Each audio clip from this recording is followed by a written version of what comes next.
can see here, we've got everything set up. What we're going to do first is, the biggest offender right now is my blue drum.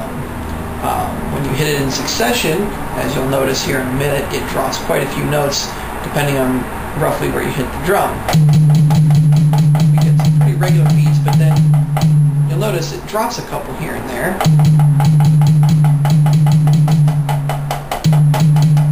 Had quite a big run of non-hits there. Really frustrating for any song that has continuous hits of blue, which is pretty much everything on Expert. And that sucks. The other ones are not so bad. Yellow is pretty consistent.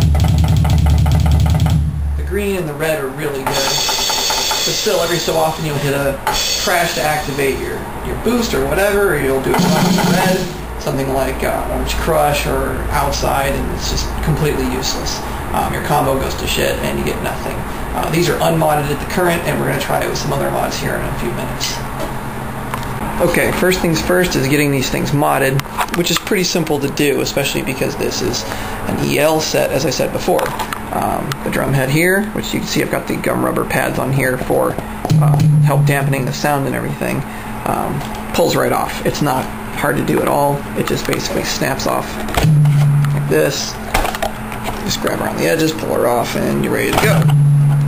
And what you have under here, for anyone who's never seen it before, is you've got where it plugs into the system itself.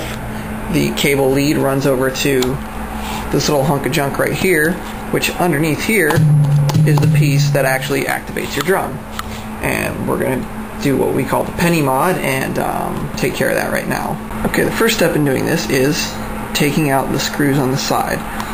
Once you get these guys out, you're ready to rock with the additional internal components.